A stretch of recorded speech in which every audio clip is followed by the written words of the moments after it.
too many people that proclaim to be Christians that are not Christians. You're not a Christian. No, you're not. You're not Christian. You're not saved.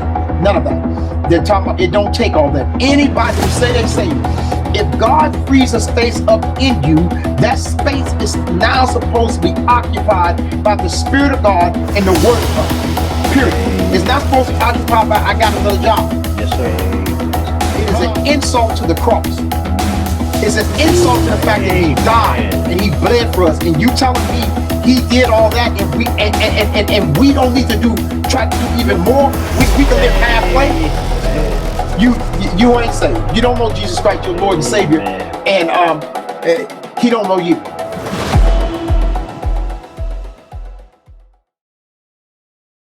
Here we are. Praise the Lord. This is the day the Lord has made. I will rejoice and be glad in it.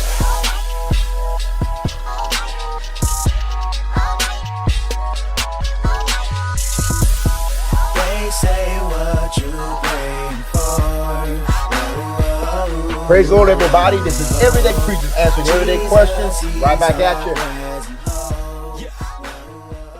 Let me take this next one. I think it's Jamie McQueen. She asked the question, what's the difference in being delivered and conquering something through Christ? Is it possible that deliverance can be temporary if the enemy still has access to that specific area of our life? I think it's an excellent question. Yeah. And I wonder how many people believe that once you are delivered, you can remain delivered, or once you are delivered, you can still fall back into that again. Well, let's see what the scriptures have to say, because that's the first of all, let's deal with the difference. When we talk about deliverance, we're talking about something that God removes from you. Yes, sir. A burden, or whatever the case may be. But it's something that God removes from you. And then when you could say that deliverance is God removing something from you, and conquering is you keeping that something out. So in other words, not going back to that same lifestyle, not being like a dog who returns to its vomit, or a pig who returns to its slop. And so God delivers and you conquer by continuing in the pathway of that deliverance. Right. But let's look at the scripture. The Bible says in Colossians 1:13, the Father has delivered and drawn us to Himself out of the control and dominion of darkness, and has transferred us into the kingdom of the Son of His love. And the Bible says in Psalms 34:17, He says, when the righteous cry for help, the Lord hears and delivers them out of all their distress and troubles. And then if we look from the perspective of what does it mean to conquer, let's look at that. Conquering is kind of like, the conquering element comes in how you live. We conquer every day. It's how we live. God delivers, but you can't just live any way after you've been delivered. You understand? And so if we look in Galatians 5:17 says, for the desires of the flesh are opposed to the Holy Spirit, and the desires of the Spirit are opposed to the flesh, godless human nature. For these are antagonists to each other, continually withstanding and in conflict with each other, so that you are not free, but are prevented from doing what you want to do. So now this would be us continuing in our deliverance. This is where we conquer, right? This is when we walk in a certain state of mind. Now, she asked a really good question. This is the part I really want to get to. Like, is it possible that deliverance can be temporary if the enemy still has access to that specific area of our life? Well, the enemy always has access to you, but the question is, are you continuing in conquering? That's good. Because if God delivers you, you must continue in conquering. And that means I'm living every day. I'm in the Word of God and so forth. Absolutely, yes. deliverance can be temporary, so to speak. You can be re-inhabited again, so to speak, if you do not continue in conquering. The best scripture that I know of that is Matthew 12:43. And he says, but when the unclean spirit has gone out of a man, so we see the spirit got out. Yes, sir. Okay. It roams through the dry and arid places in search of rest, but it does not find any. That's interesting word, rest, because spirits don't get tired. So that's another story. We'll talk about this some other time. Then it says, I will go back to my house from which I came out. And when it arrives, it finds the place unoccupied, swept. What does that mean? That means that when you got delivered, you didn't do nothing. You didn't see God no more. That's good. That now that time you had when the devil had you and you were all tied up into lustful things, let's just say that, you didn't turn that into seeking God. Yeah. Right? If it's swept, put in order, and decorated. Yeah. Then it goes and brings with it 7 other spirits more wicked than itself, and they go in and make their home there, and the last condition of the man becomes worse than the first. So also shall it be with the wicked generation. And so, in other words, it's possible you have a spirit out, a spirit come back in, if you don't do something. A lot of times God will deliver people and set them free, but instead of them engaging something for God, they start engaging something for themselves. Yes, sir. You know, I don't think the swept clean is like, it's just a dead space. No, it's just not a space that you have given God to occupy. If God frees, and this is figuratively speaking, if God frees a space up in you, that space is now supposed to be occupied by the Spirit of God and the Word of God. Period. Amen. It's not supposed to be occupied by, I got another job. Yes, sir. Amen. That's Huh? good. It's good. No. It's not. Oh, now I can go to the gym. You know, whatever. It's supposed to be something for God. Too often people get delivered, and the deliverance is not maintained because when they got what they wanted, they used it for themselves, and they didn't use it for God. When God delivers you, it is to free you up.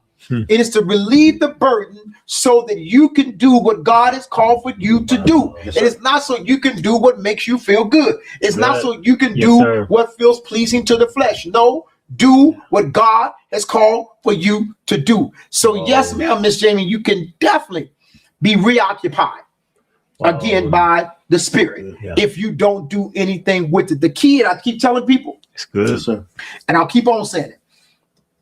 The key is this, my beloved. The Word of God is the only way. Amen. Amen. It is the only way. It ain't him. It ain't her. It ain't them. The Word of God is the only way. And you find people get angry when you keep saying the Word of God, and say it don't take all that. It is an insult to the cross. It's an insult to the fact that he died and he bled for us. And you telling me he did all that and we we don't need to try to do even more. We can live halfway. That's good. You ain't saved. You don't know Jesus Christ, your Lord and Savior, and he don't know you. Okay. So I'm just telling you right now, we can never do as much as we need to do, but should always be striving to do more. The Bible says you shall love the Lord your God with all your heart, all your mind, and all your soul. I don't know how you can do that and say it don't take all that. According to the Bible, it take more than all that. Amen. Yeah. So maybe you just got it wrong. It take more than all that. That's good. Yeah. Okay, because ain't none of us loving God with all our heart, all our mind, and all our soul. Okay, good. we're not, because then we become sinless. Okay, no.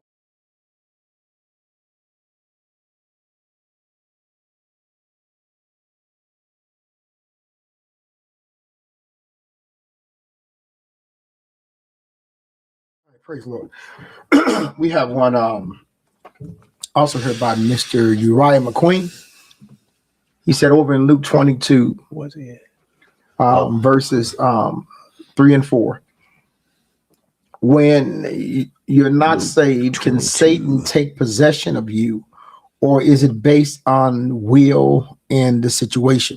Well, let's first of all go to the scripture in which he's speaking of, which is in, as he stated correctly, Luke, the 22nd chapter, the 3rd verse, and he has the 4th verse there as well. And he says, but then Satan entered into Judas, called Iscariot, who was one of the 12 apostles. And he went away and discussed with the chief priests and captains how he might betray him, that being Jesus, and deliver him, that is Jesus, up to them. Well, the first thing to understand here is what's essential is that Judas was not saved. So, you can't be an unsaved apostle, by the way. But Judas was not saved. So that's the first thing to understand. So the question at hand is he says that when you're not saved. Yeah. So, I mean, the question in that is, yes, when you're not saved, Satan can definitely take possession of you. He already has. He just, you are of your father, the devil, and the lust of your father there you will do. He speaks over in John, I think the 8th chapter. And this is absolutely correct. And so, yes, I think what we miss it at though is like when you're not saved, Satan is already taking possession of you. So it's not really a matter. It's like it's more like saying Satan decides I'm going to use you for the specific task, and it's announced, right? But if you're of your father, the devil, he already has possession of you. It's just how he chooses to use you. But I want to make sure I make clear that when it comes to being saved, though, this is not something that can happen. The Bible tells us in 1 Corinthians 6:20, because some people do believe the devil can still take control of you. You can have demons and all that.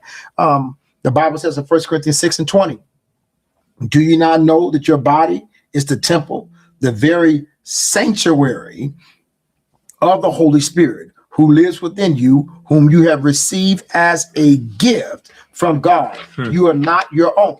You are bought, with a price, purchased with a precious and paid for and made his own. So then honor God and bring glory to him in your body. And so the Bible makes it clear that you are not your own. So the enemy cannot come in, and I'm just making this clear. This is not the question itself now.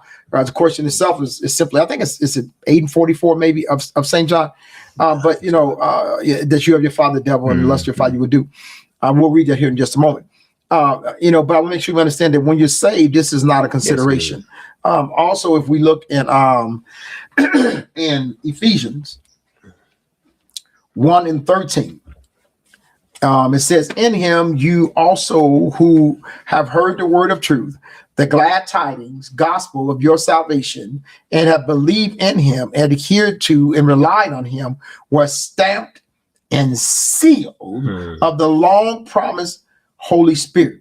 That Spirit is the guarantee of our inheritance, the first fruits, the pleasures, the foretaste, the down payment on our heritage, in anticipation of his full redemption, and our acquiring complete possession of it to the praise of his glory. I think it's important that we understand when he says we were stamped. It's kind of like when cattle get stamped. Yes, sir. We know that they stamp that cattle so other people can't steal it without them knowing that it's theirs. They stamp that cattle so if it gets lost, the cattle can find can be returned to its owner. And so we've been stamped with God. And so there's no way the devil can just come and steal us. So, just making sure we understand that from a biblical perspective, that if we are saved, absolutely not. But Mr. Uriah, if we're not saved, not only can the devil come in and possess you, you already been possessed. So and the Bible says it this way, just confirm it from a biblical perspective.